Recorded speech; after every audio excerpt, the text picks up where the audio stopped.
சனாதானம் நிச்சயம் ஒழிக்கப்பட வேண்டும். நன்றி, வணக்கம். सनातन को मिटा दो। तमिलनाडु विधानसभा में जैसे ही ये शब्द गूंजे, देश की राजनीति में मानो बारूद फट गया। सदन के अंदर खुलेआम सनातन धर्म के समूल नाश की बात और उसके बाद बीजेपी का ऐसा पलटवार जिसने पूरे देश में सियासी तूफान खड़ा कर दिया। बीजेपी ने सीधी चेतावनी दी है कि इस बार ईश्वरीय दंड बेहद भीषण होगा।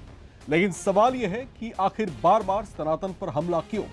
क्या यह सिर्फ वोट बैंक की राजनीति है या फिर हिंदू आस्था को चुनौती देकर एक नया राजनीतिक नैरेटिव गढ़ा जा रहा है? जिस बयान पर पहले पूरे देश में बवाल मचा था, वही बयान अब फिर से दोहराया गया है और इस बार मामला विधानसभा तक पहुंचा है।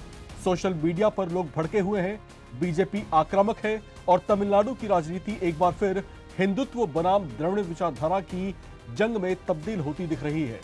आज की इस रिपोर्ट में हम आपको दिखाएंगे उदयनिधि स्टालिन ने सनातन के खात्मे की जो बात कही वो क्यों कही, बीजेपी ने क्यों कहा कि अब की बार परिणाम बहुत भारी होंगे और क्यों ये बयान आने वाले दिनों में देश की सबसे बड़ी राजनीतिक लड़ाई बन सकता है। तमिलनाडु विधानसभा में उस समय माहौल अचानक गर्म हो गया जब डीएमके नेता और विधानसभा में विपक्ष के नेता उदयनिधि स्टालिन ने कहा कि सनातन का समूल नाश होना चाहिए। जैसे ही ये बयान सामने आया, बीजेपी ने इसे हिंदू धर्म और करोड़ों लोगों की आस्था का अपमान बता दिया। सोशल मीडिया पर बयान वायरल हो गया और कुछ ही घंटों में हैश सनातन ट्रेंड करने लगा। बीजेपी नेताओं ने आरोप लगाया कि डीएमके लगातार हिंदू विरोधी राजनीति कर रही है और सनातन धर्म को निशाना बनाना उसकी पुरानी रणनीति है। वहीं डीएमके नेता दयानिधि स्टालिन के सनातन विरोधी बयान के समर्थन में उतर आए हैं। डीएमके प्रवक्ता टी.के.एस. एलंगोवन ने अपने बयान में कहा कि सनातन का अर्थ है अविनाशी। उनके विचार में मनुधर्म अविनाशी है। मनुधर्म दक्षिण भारत की संस्कृति नहीं है। दक्षिण भारत एक समतावादी समाज है, उनका यह कहना है। साथ ही कहते हैं कि उत्तर भारत में ऐसा नहीं है। वहां जन्म के आधार पर लोगों को 4 वर्गों में बांटा जाता है। हम इसे स्वीकार नहीं करेंगे। ये प्रथा तमिलनाडु में आ गई है, ये हमारी संस्कृति नहीं है। उन्होंने यही तमाम बातें कही हैं। सुनिए पहले उनका यह बयान। सनातन धर्म, सनातन means indestructible. What is indestructible? As per their views, as per their policies, Manu Dharma is indestructible. Manu Dharma is not a culture of the south. The south of India, people were living equally. It is an equanimous society. Thiruvalluvar said that all men are born equal. But in the north, it is not like that. People were divided into 4 classes by birth. अब इस बयान के बाद सियासत पूरी तरीके से गर्मा चुकी है। बीजेपी इस मुद्दे को हिंदुत्व और धार्मिक आस्था से जोड़कर बड़ा राष्ट्रीय मुद्दा बनाने की तैयारी में है। पार्टी नेताओं का कहना है कि अगर विधानसभा जैसे लोकतांत्रिक मंच पर सनातन धर्म को खत्म करने की बात होगी तो देश भर में इसका विरोध होना स्वाभाविक है। खास बात यह है कि जिस वक्त उदयनिधि स्टालिन ने यह बयान दिया था, उस वक्त तमिलनाडु के जो मुख्यमंत्री हैं विजय, वो भी सदन के भीतर ही मौजूद थे। यही वजह है कि अब बीजेपी सीधे डीएमके के साथ साथ राज्य सरकार को भी घेर रही है। बीजेपी आईटी सेल के प्रमुख अमित मालवीय ने इस बयान पर बेहद तीखी आलोचना उन्होंने की है। सोशल मीडिया प्लेटफॉर्म एक्स पर उन्होंने अपनी एक पोस्ट में लिखा कि पिछली बार जब उदयनिधि स्टालिन ने सनातन धर्म को मिटाने की बात कही थी, तब अदालतों ने उसे नफरती कमेंट माना था और जनता ने उनकी पार्टी को विपक्ष में पहुंचा दिया था। अमित मालवीय ने आगे कहा कि इस बार भी अगर कोई ये सोच रहा है कि विधानसभा की कानूनी सुरक्षा उसे बचा सकती है तो वो गलतफहमी में है। उन्होंने साफ शब्दों में कहा कि लाखों लोगों की आस्था का मजाक उड़ाना राजनीतिक बहादुरी नहीं बल्कि एक तरह का अहंकार है और इस बार ईश्वरीय दंड बेहद भीषण होगा। तमिलनाडु बीजेपी प्रवक्ता एनवी सुभाष ने कहा कि अगर उदयनिधि किसी गलतफहमी में है तो वो जल्दी से बाहर आ जाए। सुनिए उनका ये स्टेटमेंट।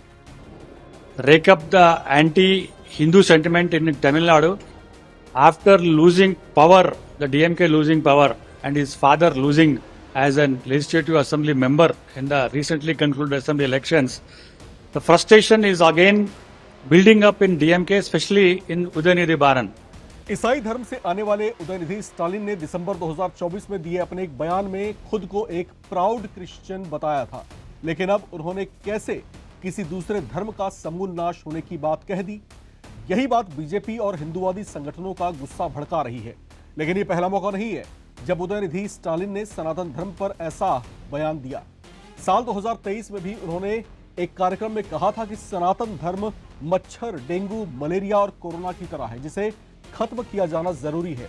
उस बयान के बाद देश भर में भारी विरोध हुआ था। बीजेपी ने कई राज्यों में प्रदर्शन किए थे, साधु संतों ने नाराजगी जताई थी और सोशल मीडिया पर भी जबरदस्त बहस छिड़ी हुई थी। उस समय भी उदयनिधि स्टालिन अपने बयान पर कायम रहे थे और उन्होंने माफी मांगने से भी इनकार कर दिया था। अब एक बार फिर वही बयान सामने आने के बाद सवाल उठ रहे हैं कि आखिर डीएमके बार बार सनातन को लेकर इतना आक्रामक रुख क्यों अपनाती है। राजनीतिक विश्लेषकों का मानना है कि तमिलनाडु की द्रविड़ राजनीति लंबे समय से सामाजिक न्याय और ब्राह्मणवाद विरोध की विचारधारा पर ही आधारित है।